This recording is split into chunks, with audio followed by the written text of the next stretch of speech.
नमस्कार। साहित्यिकी कार्यक्रम में आपका स्वागत है। इस कार्यक्रम में आज हमारी चर्चा का विषय है बंगाणी बोली भाषा का साहित्य लोक, और इस परिचर्चा में भाग लेने के लिए हमारे साथ मौजूद हैं बंगाणी भाषा के साहित्यकार श्री बलवीर सिंह रावत जी और संस्कृति कर्मी श्री सुभाष रावत। बलवीर सिंह रावत जी और सुभाष रावत जी, आप दोनों का साहित्यिकी के इस मंच पर हार्दिक स्वागत है, बहुत बहुत अभिनंदन है। बातचीत की शुरुआत बलवीर सिंह रावत जी मैं आपसे करता हूं, और आपसे पहले तो यही जानने का मन है कि जो हमारा ये बंगाण क्षेत्र है उसकी परिधि क्या है, उसका भूगोल कैसा है, इस पर बातचीत हो तो तब उसका साहित्यिक और सांस्कृतिक पक्ष हम जानेंगे। बंगाण क्षेत्र जी उत्तरकाशी जनपद के मोरी तहसील मोताड़ और बागी गांव से लेकर के आपके चांगशील बुग्याल की तलहटी में बसा मोंडा गांव तक है। जी। मोरी से टॉन्स नदी के त्यूनी तक के उत्तर में और आराकोट से त्यूनी के पावर नदी के तट पर ये बसा हुआ है। जी। और वन क्षेत्र के हिसाब से देखें तो यहाँ 3 रेंजों में ये क्षेत्र पड़ता है। पहला पड़ता है कोठीगाड़ रेंज, दूसरा पड़ता है देवता रेंज जी, और तीसरा पड़ता है शांद्रा रेंज। जी, इन वन रेंजों के इसमें ये 3 क्षेत्र बटा हुआ है। जी। और यहाँ की जो भौगोलिक, यहाँ की जो सुंदरता व यहाँ का जो पहनावा, यहाँ की जो बोली भाषा, यहाँ का जो रीति रिवाज, यहाँ का जो लोक साहित्य, यहाँ के जो गीत पवाड़े छोड़े और यहाँ का जो खान पान, वो एक अनूठा है। जी। एक गढ़वाल से अपने को एक अलग करता है। जी। यूँ कहें कि यहाँ की जो संस्कृति वो मिश्रित संस्कृति है। अच्छा। उधर हिमाचल से प्रभावित है जी। इधर बावर क्षेत्र से प्रभावित है। जी। कुछ शब्द हिमाचल से मिलते हैं, जी। कुछ शब्द बावर से मिलते हैं, जी। लेकिन ध्वन्यात्मक थोड़ा अंतर है। जी। केवल ध्वनि में अंतर है। इसलिए बंगाण की जो संस्कृति है वो मिश्रित संस्कृति बोलेंगे इसको। बहुत अच्छा। जी। मिश्रित संस्कृति के अनुसार तो कुछ शब्द जब गीत गाते हैं या कुछ खान पान की बातें करते हैं तो इसमें बंगाण, हिमाचल और बावर ये तीनों मिक्सअप होते हैं। जी। और बंगाण जो शब्द है जी। ये हमारे महासू के वजीर बंगवाण, उनको बंगवाण के नाम से जानते हैं। जी। और उन्हीं बंगवाण पर इस बंगाण क्षेत्र का नाम पड़ा है, तभी इसको बंगाण बोलते हैं। जी। 3 पट्टियों में विभक्त है ये बंगाण। जी। एक पिंगल पट्टी है, एक मासमूर पट्टी है और एक कोठीगाड़ पट्टी है। जी। 3 पट्टियों में विभक्त है बंगाण क्षेत्र। और बंगाण क्षेत्र की जो बोली भाषा है वो एकदम गढ़वाल से, टिहरी से, रवाई से एकदम अलग है। भले ही हम रवाई परगना के अंतर्गत आता है बंगाण क्षेत्र। जी। राजा के समय में राजगढ़ी जो तहसील हुआ करती थी, लेकिन रवाई से भी हट करके वहाँ की भाषा अलग है। जी। भले ही रीति रिवाज थोड़ा खान पान मिलते हों, लेकिन वहाँ का पहनावा, वहाँ की भाषा वो एकदम अलग है। जी। आज भी जब हम बंगाली भाषा कहीं बोलते हैं तो हमको लोग एक ये सोचते हैं कि भाषा नई क्या है, ये एक नई दुल्हन की तरह लगती है। जब हम कभी बंगाली भाषा अभी हल्द्वानी में जो वर्कशॉप हुई थी जी। तो वहाँ मैंने बंगाली भाषा की कथा का वाचन किया था। जी। तो एक अनोखी सी भाषा थी। जी। जी।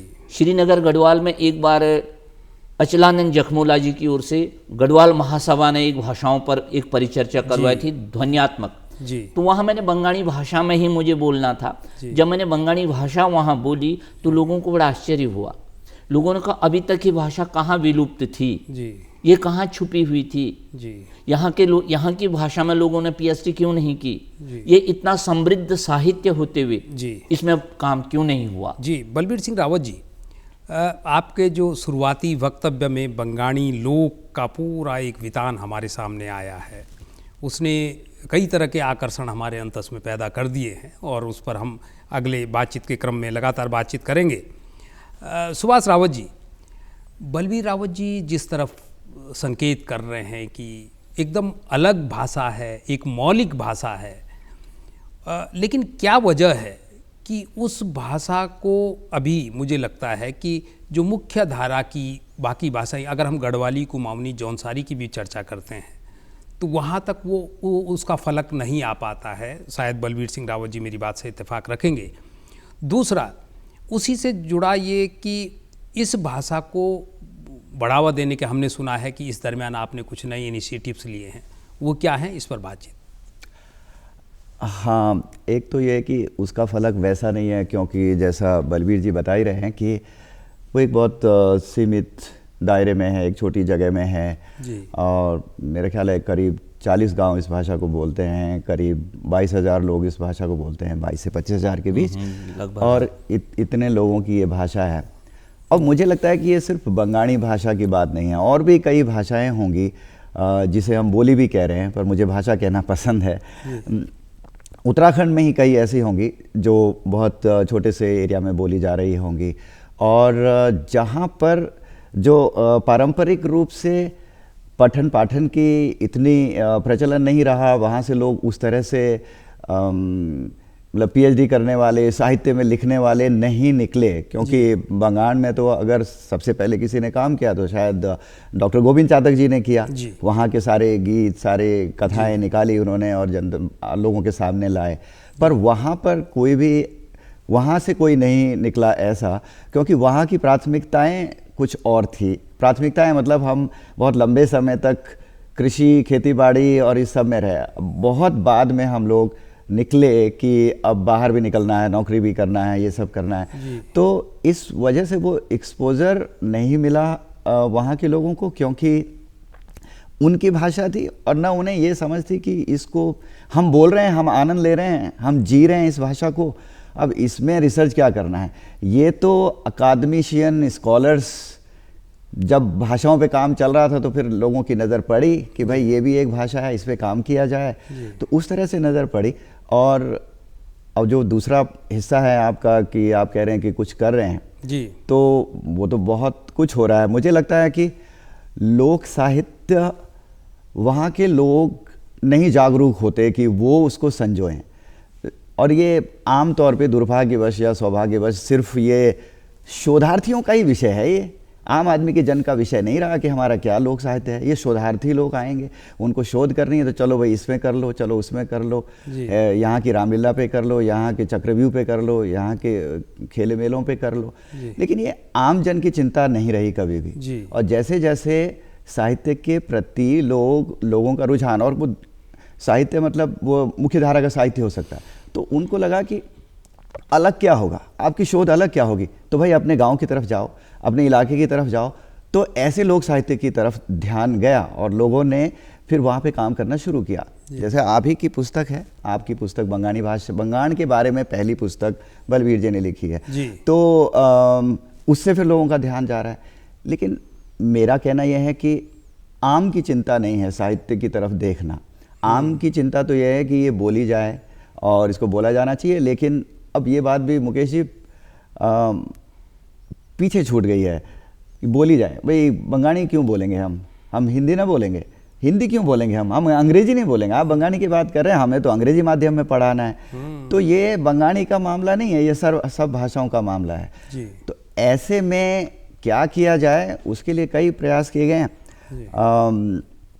क्या मैं इसी सांस में बोल दूं या उस पर आगे बात करें? आगे बातचीत करेंगे। इससे पहले कि मैं फिर आपके पास आऊं जी, आपकी ही बातचीत से एक बहुत मज़ेदार जो पक्ष निकला बंगाल का, वो ये कि 40, 42, 45 गांवों तक सीमित एक भाषा है बंगाली। आप बोली कहिए, भाषा कहिए, लेकिन सुभाष रावत जी और बलबीर रावत जी, मैं आपके संज्ञान में ले आऊं कि पहाड़ पर जो अभी तक की सबसे ऑथेंटिक और प्रतिनिधि किताब मानी जाती है वो है मेरा दागिस्तान। बिल्कुल। और उसको लिखा है रसूल हमजातोब ने। हाँ। तो रसूल हमजातोब ने वो मेरा दागिस्तान अवार भाषा में लिखी, जो केवल 23 गांवों में बोली जाती थी, रूस के बिल्कुल सीमांत और बर्फीले इलाके में। और आज दुनिया में सबसे ज़्यादा पढ़ी जाने वाली किताब मेरा दागिस्तान है। क्योंकि बलबीर रावत जी, आप बतौर साहित्यकार लगातार उस लोक पर काम करते रहे हैं, और आपने ठीक याद दिलाया, आपकी जो ताज़ा प्रकाशित किताब है वो हम सभी लोगों ने देखी है, और उस बहाने हम बंगाल के उस लोक से भी परिचित हो पाए। क्या लगता है कि बंगाल भाषा का जो समृद्ध लोक है, जो गीत हैं, लोक साहित्य है, यहाँ तक कि छोटी छोटे जो नाटिकाएं हमारे गांव में खेली जाती हैं, वो हिंदी में या मुख्यधारा की दूसरी भाषाओं में नहीं आ पाई हैं, और नहीं आ पाई हैं तो क्यों नहीं आ पाई हैं, क्या वजह है? जैसे अभी सुभाष रावत जी ने कहा जी कि वहाँ इस चीज़ का लोगों ने या तो महत्व नहीं समझा, जी या वहाँ के लोग इतने जागरूक नहीं रहे, जी या वहाँ के लोगों ने इसको लिखने का प्रयास नहीं किया। जबकि बंगाली भाषा का लोक, बंगाली भाषा का जो लोक है वो बहुत समृद्ध है। जी इसमें थोड़े बहुत काम किया, जैसे इन्होंने कहा दिगंबर दत्त बर्थवाल जी ने साहित्य, उन्होंने इतिहास में काम किया, जी गोविंद चातक जी ने वहाँ के गीतों में काम किया, जी यहाँ तक कि पीटर, जर्मन के पीटर, उन्होंने पवाड़ा विधा में वहाँ काम किया। अच्छा। और आजकल वहाँ के आंद्रिया डेरेको इटली के, वो बंगाली भाषा के व्याकरण विधा पर काम कर रहे हैं। क्या बात है, बहुत बढ़िया। वो मुझसे मिले थे, मेरे घर में 3 दिन रहे। वो व्याकरण विधा पर काम करें कि बंगाली भाषा में व्याकरणीय विधा कौन कौन सी हैं, जी कारक कौन कौन से हैं। जी तो जो इटली से आकर के इस भाषा को प्रमोट कर रहे हैं, यहाँ पर पीएचडी कर रहे हैं, तो इसका कारण ये है कि हम लोग बंगाल में नंबर, ये मेरी पहली पुस्तक निकली है जी मानी बंगाली भाषा समाज एवं लोक साहित्य। जी। इससे पहले भारतीय लोक सर्वेक्षण 14 में बंगाली भाषा का काम मैंने किया। जी। उसके बाद एक डिक्शनरी निकाली थी हमने 13 भाषाओं की, जी कामची उड़ायली, एक डिक्शनरी निकाली थी 13 भाषाओं की, जी। जिसका संपादन डॉक्टर उमा भट्ट जी ने किया। जी तो वो निकली। लोगों को अभी भी पढ़ने का शौक नहीं है।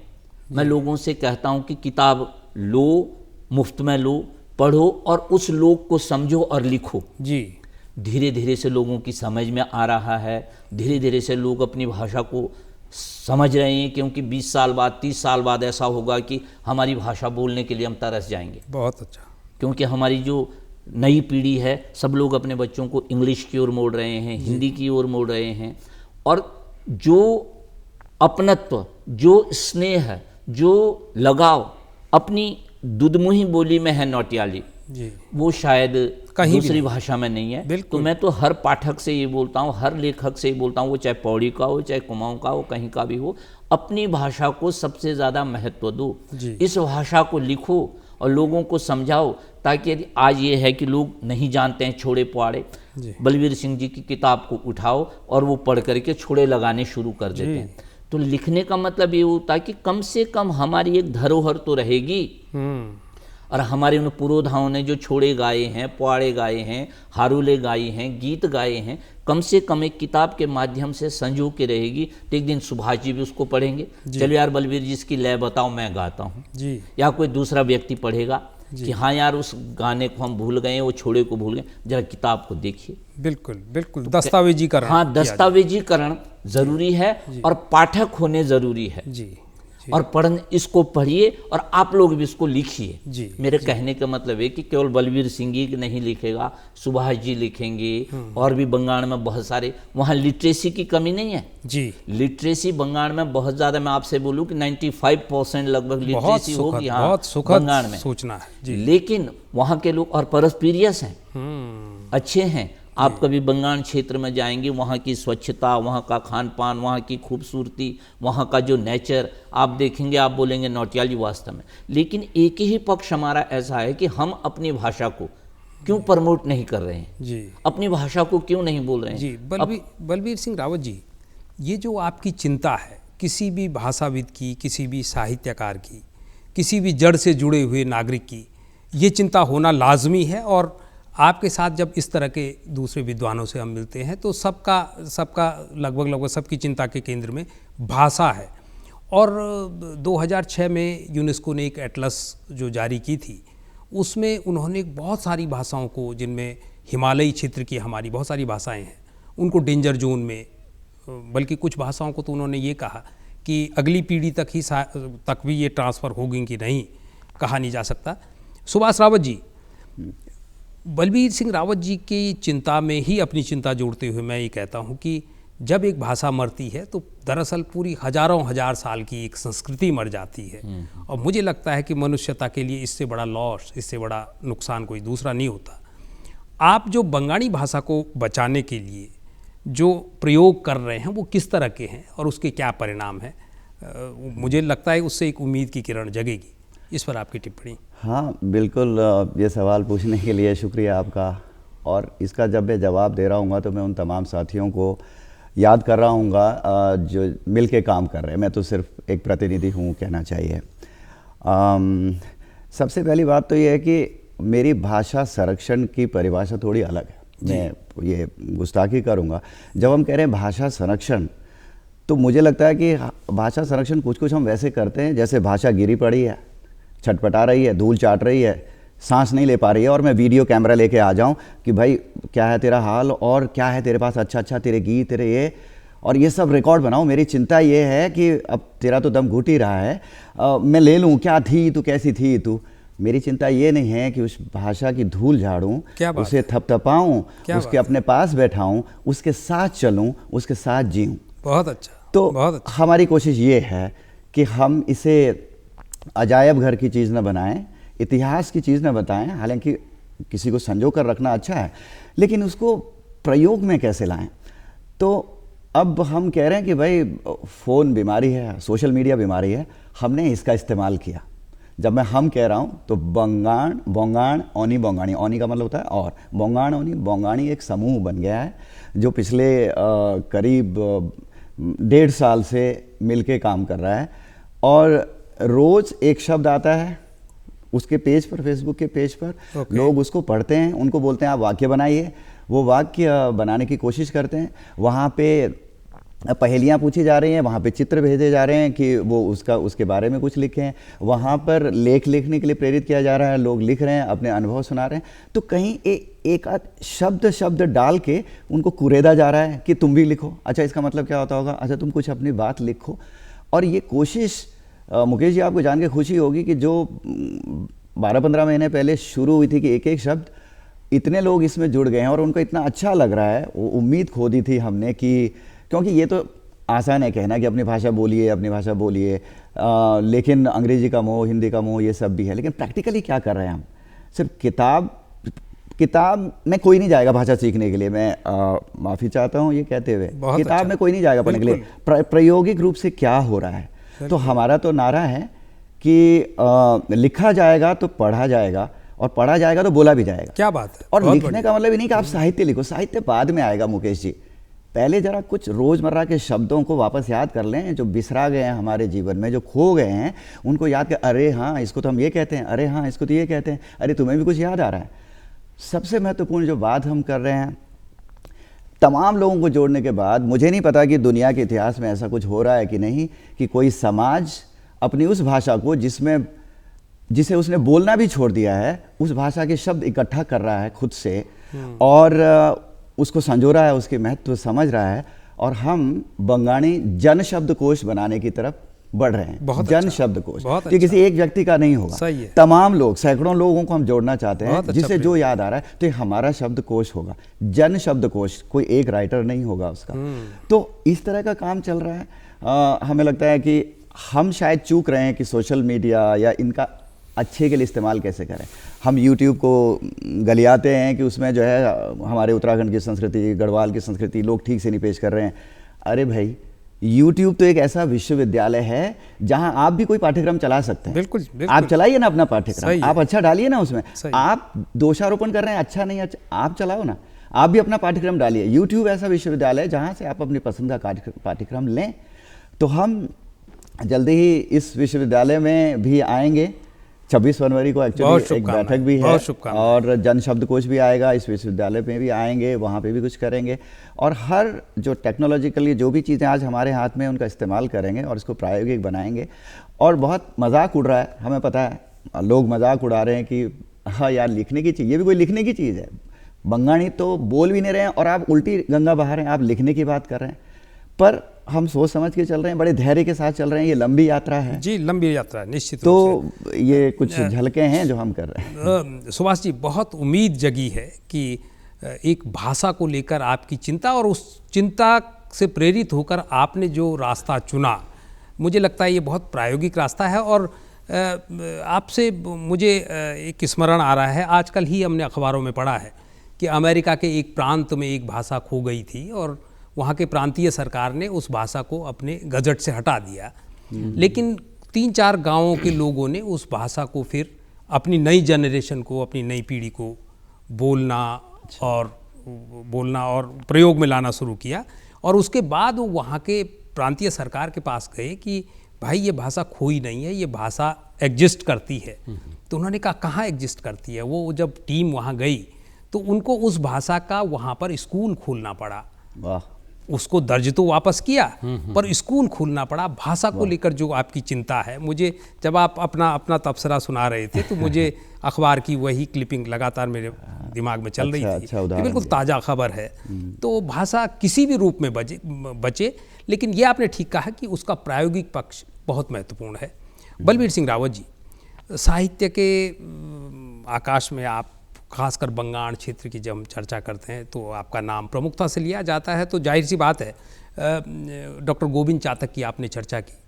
आपसे ये जानने का मन है कि वो जो अंचल है वहाँ का, उसमें कौन साहित्यकार हुए हैं और आजकल कौन लोग हैं जो बंगाणी भाषा में लिख रहे हैं।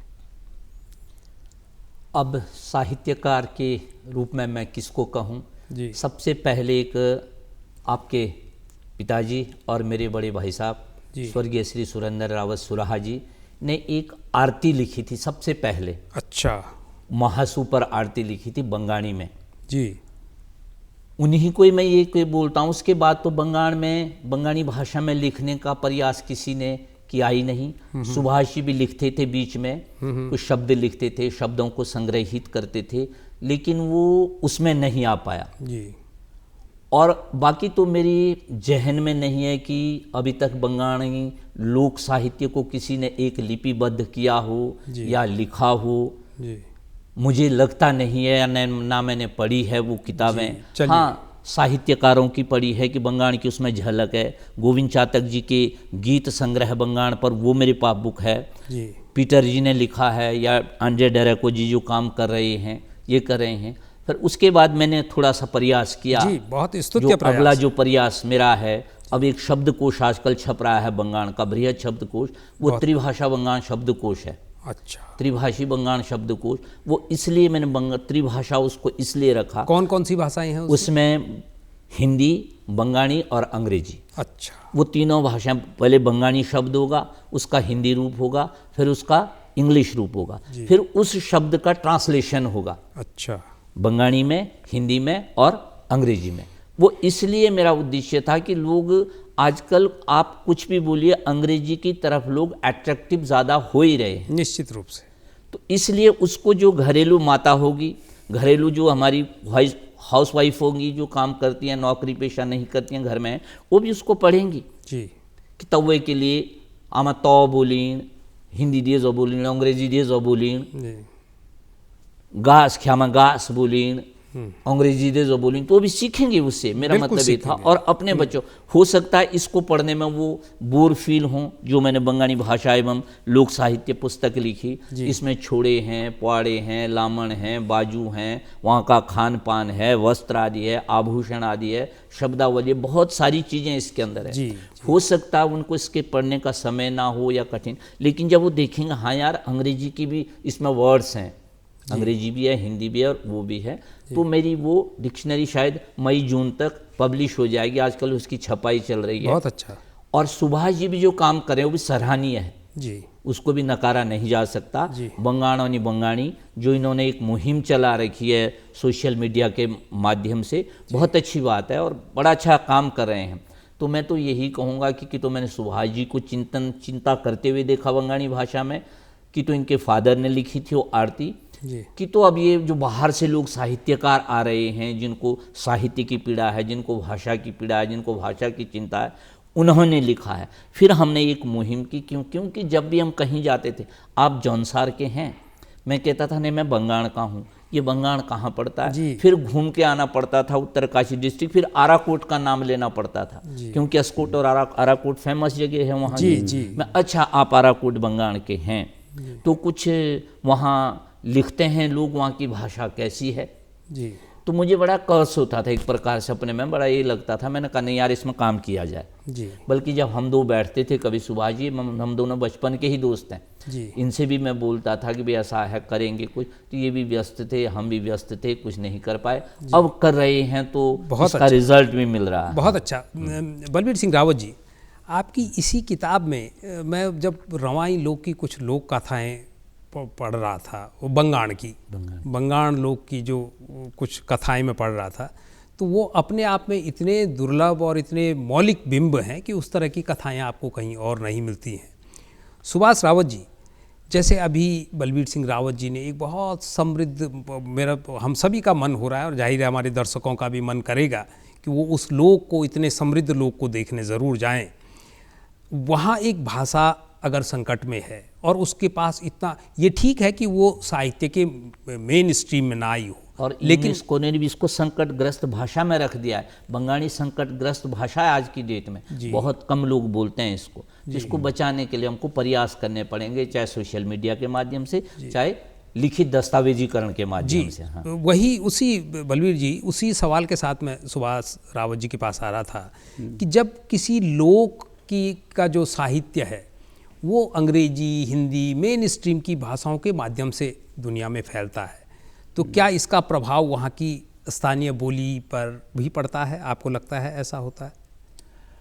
हाँ बिल्कुल, पढ़ना चाहिए जी। पढ़ना चाहिए।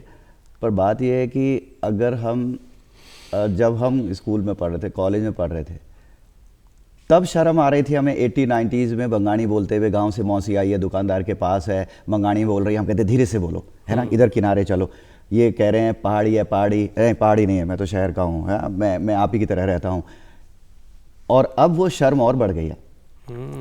आज तो वो कहता है कि मैं बंगाली बोल रहा हूँ, गाँव में जाके वो कह रहा है हिंदी आश्रम कह, तू बोल हिंदी दी, है ना, बंगाली के बोला, हमको हिंदी आती है, और बोलते अंग्रेजी भी आती है। हम तो उस दौर में पहुंच गए हैं, तो साहित्य की बात छोड़िए। लेकिन अब जो ये जिसकी बात बलबीर जी भी कर रहे हैं, अब जो कुछ लोग जुड़े हैं, मिल रहे हैं, और जिनकी चिंता है, जो समझ रहे हैं कि हम कुछ खोने वाले हैं, खो रहे हैं, तो उन्होंने जो माहौल बनाया है, मुझे लगता है कि उस वजह से अब कुछ रचनाएं होने लगी हैं, तो अब लोक साहित्य की तरफ भी ध्यान जाएगा। पर पहले उसके मन की बात आने दो। आप कह रहे हो कि यार तू वो पुराना गाना नहीं सुन रहा है, वो पुरानी फिल्म, आज का बच्चा आज का गाना पहले सुनेगा, बिल्कुल। फिर आप धीरे धीरे उसका गाने का टेस्ट डेवलप करोगे, तो फिर वो आपकी क्लासिकल भी सुनेगा। सही। पहले आज उसको अपनी बंगाली में लिखने दो, 2 लाइनें लिखने दो, यही काम हम कर रहे जी। हैं। फिर धीरे धीरे उसे ले जाओ कि भाई यहाँ बहुत कुछ खूबसूरत लिखा जा चुका है, जिसकी बात आप कर रहे हैं, फिर उसको इंट्रोड्यूस करो, वहाँ एक नाटक करो अपनी भाषा पे, एक फिल्म बनाओ अपनी भाषा पे, ये सब काम हो रहे हैं जी। ये वो युग है बंगाली भाषा का, युग कहिए, काल कहिए,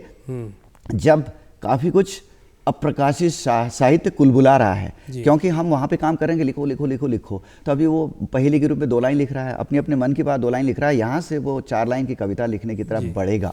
और ये तब हम साहित्य को भी बड़े गर्व के साथ कई फॉर्म से में ला रहे होंगे, चाहे वो नाटक के फॉर्म में ला रहे होंगे, चाहे फिल्म के फॉर्म में ला रहे होंगे। तो इस तरह चल रहा है बंगाली भाषा। पीटर जॉलर बोल गए कि ये संस्कृत से भी पुरानी भाषा है, उनकी रिसर्च ने ये कहा, बहुत सारी उन्होंने साम्यताएं ढूंढी, तो वो एक अलग बात है। लेकिन आज हम शर्मा रहे हैं, पहले तो ये शर्म खत्म करनी है, और उसी के लिए सारी छोटी मोटी सारी कोशिशें हैं। 50 साल हो गए हैं उनको, जो पहली रचना थी, हम कहेंगे पहले लेखक थे वो, जिन्होंने 1972 में लिखा था जी।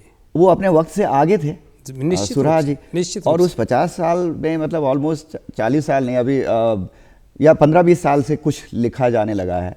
और हमारे बीच में नेहा जैसे भी नेहा बंगानी एक लड़की है, बहुत सुंदर कविताएं लिखती है, और उसके बहुत फॉलोअर्स हैं मेरे। तो ऐसे होगा, ऐसे और बहुत लिख रहे हैं, और उन्हें प्रकाशित नहीं किया होगा ये जी। वो सुभाष जी, आपकी बातचीत से एक उम्मीद तो जगी है कि देर सवेर एक नया सवेरा होगा। बलबीर रावत जी, बहुत संक्षेप में मैं आपसे जवाब चाहूँगा इसका कि इन परिस्थितियों में जो हमारी बातचीत के बीच आई, उसमें आप बंगाली भाषा का भविष्य कैसा देखते हैं? मैं बंगाली भाषा का भविष्य बहुत उज्जवल देख रहा हूँ। बहुत अच्छा। इसलिए देख रहा हूँ कि अब लोगों के अंदर, जैसे इन्होंने कहा, नेहा भी कविता लिख रही हैं, सुभाष जी तो बहुत पहले से लिख रहे हैं, अब और ज़्यादा सक्रिय हो गए हैं, इससे पहले बीच में करते थे फिर छोड़ते थे, लेकिन अब ये इन्होंने भी एक बीड़ा उठा दिया कि यार इसके लिए कुछ काम करना। मैं तो कर ही रहा हूँ, और जब भी मैं गांव जाता हूँ तीनों पट्टियों के लोग मुझे मिलते हैं, मैं गांव में लोगों का यार बहुत बढ़िया काम है। देवेंद्र नौटियाल जी हैं डगोली के, वो भी बहुत अच्छे बंगाली में पकड़ रखते हैं, वो भी कुछ काम कर रहे हैं, वो भी लिख रहे हैं और लोग बड़े खुश हो रहे हैं, नहीं यार अपनी भाषा बचाओ, मानी अपनी बोली लाओ, अपनी भाषा बोलो, एना चाहे पूर्व विसरनी, और भूल जाएंगे निश्चित है।